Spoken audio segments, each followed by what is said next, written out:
Avis vascular centre మన దేశంలోనే the best varicose vein hospital.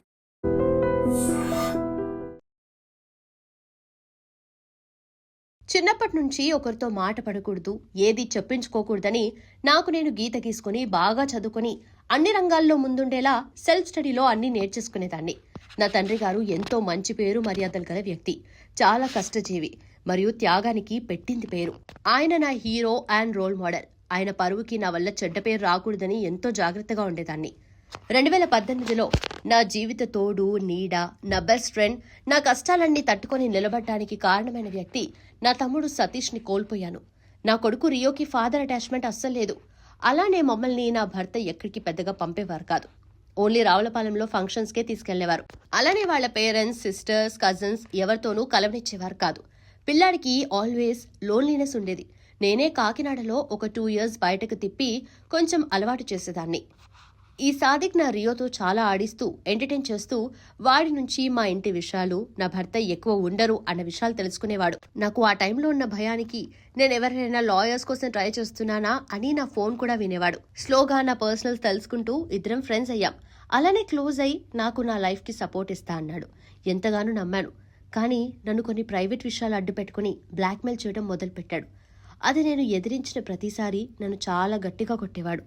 నాకున్న భయానికి నేను మొత్తంగా డిప్రెషన్లోకి వెళ్ళిపోయాను.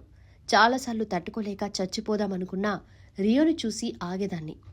అలా సంవత్సరం భరించి నా భర్తకి చెప్పేశాను, నీ ఆస్తి ఇచ్చేస్తా, అలానే నువ్వు అడిగిన డివోర్స్ కూడా ఇచ్చేస్తా, నన్ను మాత్రం వాడి నుండి కాపాడమని. కానీ అతను కూడా ఈ సాదిక్ చేసిన అటాక్తో తీవ్రంగా దెబ్బలు తిని మొత్తంగా భయపడిపోయాడు. ఫైనలీ నేను ఇంకా దెబ్బలు తిని తట్టుకోలేకపోయా. చివరికి నన్ను బెదిరించడానికి నా కొడుకు స్కూల్లో కోచ్గా చేరిపోయాడు. ఏదైనా తేడా వస్తే అక్కడి నుండి వాడిని కిడ్నాప్ చేసి కనిపించకుండా వీడియో కాల్స్తో నన్ను కంట్రోల్ చేస్తా అనేవాడు. ఏమీ చేయలేని స్థితికి వెళ్ళిపోయాను. చావటానికి మార్గాలు కూడా మూసేశాడు.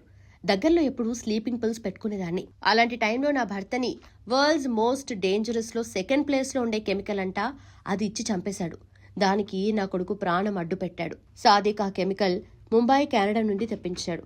నేను ఎలా అయినా నా భర్తని కాపాడాలని హైదరాబాద్ తీసుకెళ్తే అక్కడి కూడా వచ్చేశాడు. నేను ఎన్నిసార్లు వదిలేయమంటే అన్నిసార్లు నన్ను కొట్టి చంపేసేంత పనిచేసేవాడు. నేను నరకం ప్రత్యక్షంగా చూసేదాన్ని. 24/7 ఫోన్ లైన్లోనే ఉండేవాడు. బిజినెస్ వాట్సాప్ ద్వారా నా ప్రతి ఫోన్ కాల్, ప్రతి స్టెప్ మానిటర్ చేసేవాడు. వాళ్ళ ఇంటికి వెళ్ళి కూడా చెప్పాను నా బాధ. వాళ్ళు కూడా వీడెక్కడ దొరికాడంటూ బాధపడ్డారు. వాళ్ళ చెల్లి సలియా కూడా చాలా కొట్టాడని చెప్పి నన్ను దూరం ఉండమని హెచ్చరించారు. కానీ వీడి కన్ను నా ఆస్తిపై ఉందని నాకు చాలా ఆలస్యంగా తెలిసిందే.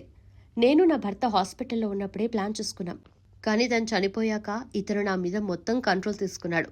నన్ను మా ఇన్లాస్, ఆడపడుచుకున్న గొడవలు, వాళ్ళంటే నాకున్న భయాన్ని అడ్డుపెట్టుకుని ఆడించాడు. నా ప్రతి అడుగు వాడిని అడిగే వెయ్యాలి. ఇప్పటికీ నా ఇల్లు వాడి కంట్రోల్లో మార్చుకున్నాడు. ఇంటి తాళం, నా భర్త ఆల్టర్నేటివ్ ఫోల్డ్ ఫోన్, నా ఫోల్డ్ ఫోన్, నా SBI లాకర్ కీస్, మా డాడీ కష్టార్జితమైన ఒక సైట్, ఒరిజినల్ డాక్యుమెంట్స్ ఇవన్నీ అతని కంట్రోల్లో పెట్టుకున్నాడు. నాకింకా పోరాడే శక్తి లేదు. ఎందుకంటే ఆపరేషన్ 19th August 2026 అదైన తర్వాత నన్ను నా న్యూ ఫ్లాట్లో బంధించేస్తాడంట. దానికి నా తండ్రి అడ్డం వస్తే ఆయన్ని చంపేస్తా అన్నాడు. నేను అంత బాధ భరించలేను. నా తల్లి, తండ్రి, చిన్న బిడ్డ రిస్క్లోకి వెళ్ళిపోతున్నారు. రోజు రోజుకి పరిస్థితులు దిగజారిపోతున్నాయి. 24/7 ఫోన్ లైన్లోనే ఉండాలి. చావటానికి కూడా మేము వణికిపోతున్నాం. నా భర్త చావుకి న్యాయం జరిగి తీరాలి. అందుకే నేను ఇంత పెద్ద నిర్ణయం తీసుకున్నా. పోలీసులందరితో సాదిక్కి కాంటాక్ట్స్ ఉన్నాయని నేను పోలీస్ డిపార్ట్మెంట్ దగ్గరికి వెళ్తే నన్ను వాళ్ల చేతే దొంగ కేసు పెట్టించి దొంగ సాక్ష్యాలు ఏఐతో సృష్టించి చంపేస్తా, నా కొడుకుని టెర్రరిస్టులకు అమ్మేస్తా అని తీవ్రంగా బెదిరిస్తున్నాడు. నా తల్లిదండ్రులు ఈ ప్రెషర్ తట్టుకోలేకపోతున్నారు. ప్రతిరోజు నా కొడుకు ఇంటికి తిరిగొచ్చే వరకు ఈ నీచుడు సాదిక్తో నవ్వుతూ ఉండాల్సి వస్తుంది. అది ఇంకా మా వల్ల అవ్వదు. నన్ను ఇప్పటికిప్పుడే ఇస్లాంలోకి మారమని, రోజు బుక్స్ చదివి బుక్స్ రాయమని, లేదంటే రోజు టార్చర్ చూపిస్తా అని చంపేస్తున్నాడు. 10 days బ్యాక్ 3 days కొట్టాడు. నన్ను ఉప్పాడికి 16 kilometers దూరం తీసుకువెళ్లి సముద్రంలో తోసేశాడు. మళ్లీ వెనక్కి లాగి ఈసారి రాళ్లపై నుండి తోసేస్తా, మళ్లీ నన్ను వదలమని మా ఇంటికి వెళ్లి చెప్పావంటే అని పెద్ద థ్రెట్ ఇచ్చాడు. నా భర్తతోనే నేను వెళ్లిపోవాలి. కానీ చాలా మంది పాపం అప్పులిచ్చిన వాళ్ళున్నారు. వారందరికీ కొంచెం తీర్చాను. అలానే నా అత్తమామలకి నా తాలూకా స్థిరాస్తిని అప్పజెప్తున్నా. వాడింట్లో వాళ్లు కూడా వీడు నా భర్తని చంపాడు అంటే పెద్ద రియాక్ట్ కూడా అవ్వలేదు. నేను భయపడ్డాను వాళ్ళ ధీమా చూసి. మా సైట్ పేపర్స్ డీల్ చేసిన భాషాబాయి మంచి వ్యక్తి. అతనితో వీడు నన్ను, నా కొడుకుని మాయ చేసినట్టు కొన్నాళ్లు డ్రామా చేస్తా అనటం నేను స్వయంగా విన్నా. నేను చచ్చిపోయినా నా కొడుక్కి ప్రొటెక్షన్ అస్సలుండదు. అందుకే అందరం కలిసి వెళ్లిపోవాలని నిర్ణయించుకున్నాం. వాడి క్రూరత్వానికి నేను ఇప్పుడు కూడా ఫోన్ లైన్లో ఉండగానే ఈ లెటర్ రాస్తున్నా. అందుకే పెన్ వణికిపోతుంది. వాడికి ఎందుకు ఎలా కోపం వస్తుందో తెలీదు. కానీ ఆ కోపం నరకం కన్నా దారుణంగా ఉంటుంది. చిన్నప్పటి నుండి దెబ్బతినటం తెలియని నేను వీడి చేతిలో ఎంతో క్షోభ అనుభవించాను. తట్టుకోలేకపోతున్నా. చివరిగా mothers, please don't get stressed about extra curricular activities of your kids. Sadiq లాంటి స్నేక్స్ చాలా మంది ఉంటారు. మన పిల్లలే మన వీక్నెస్ అన్నీ తెలుసుకుని దూరి జీవితాలు చిన్నాభిన్నం చేసేస్తారు. పిల్లలు చక్కగా జీవితాన్ని అనుభవించాలి. నాకు సంబంధించిన కొత్త ఫ్లాట్ వాడి హ్యాండ్ ఓవర్లో ఉంది. వాడికి ₹1 కూడా అందకూడదు. 5 ప్రాణాలు పోవటానికి కారణమైన కర్కోశకుడు. మేము చావటానికి కూడా వడికిపోతున్నాం. పోలీసులు వాడి దగ్గర ట్రైనింగ్ తీసుకుంటారంట. రౌడీలకు ఇల్లీగల్ వెపన్స్ సప్లై చేస్తాడంట. అందుకే నాకు వీడిని తట్టుకోలేమని తెలిసి ఇలా డిసైడ్ అయ్యాను. SBI, ICICIలో నావి, నా తల్లివి మరియు నా కొడుకు పేరున ఉన్న స్కీమ్స్, బ్యాంక్ బ్యాలెన్స్, అనాథ శరణాలయాలకు ఇవ్వాల్సిన ప్రార్థన. I thank many friends, relatives, well wishers. Females are still need to be strong. ఇలాంటి వాళ్ళ ట్రాప్లో పడద్దు. ఇస్లాం పేరుతో ఎంతో మోసం జరుగుతుంది. కృష్ణ పరమాత్ముడు ఎంతో గొప్పవాడు. చివరి వరకు నేను నా ధర్మాన్ని వదల్లేదు. కృష్ణాయ వాసుదేవాయ హరయే పరమాత్మనే ప్రణతః క్లేశనాశాయ గోవిందాయ నమో నమః. సాదిక్ ఫోన్స్ 703257803, 9985588939, 6364940760. వాడి కారు కూడా దొంగ కారు.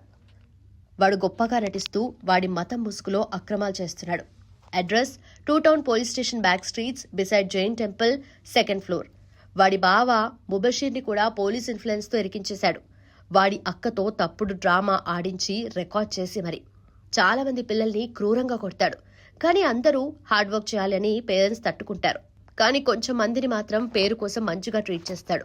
వాడి చేతిలో తిన్న ప్రతి అన్యాయమైన దెబ్బకి దేవుడు వాడికి తగిన శిక్ష వేస్తాడు. వాడింటికి వెళ్లి వేడుకున్నా నన్ను వదిలేయమని. కాని అప్పుడు వాళ్ల ముందే తన్ని కొట్టి కడుపులో పిడిగుద్దులు గుద్దాడు. 10 రోజులైంది. ఇంకా ఆ దెబ్బలు నా వంటిపై ఉన్నాయి. నాకు నా కొడుకుని చూస్తే భయమేస్తుంది. ఒక్కరోజు గడవడం కూడా కష్టంగా ఉంది. వాడికి నీచుడంటే ఉన్న భయానికి 5 రోజుల నుండి వాంతులు, కడుపు నొప్పి, టెన్షన్ పడిపోతున్నాడు. ఇవన్నీ చూడలేకపోతున్నా. ఈ నీచుడు పైకి వాళ్ల మతంలో మంచి వ్యక్తిలా నటిస్తూ అందరికీ హరాం, హలాల్, హదీస్ అని క్లాసులు పీక్తాడు. కానీ YouTube, Facebook, Insta multiple accounts maintain చేస్తూ పాన్ చూస్తాడు. మ్యూజిక్, సాంగ్స్, థియేటర్లో మూవీస్ కూడా చూస్తాడు. నా HDFC, అమ్మ ICICI accounts linked phone SIM కూడా వాడి కంట్రోల్లోనే ఉంది.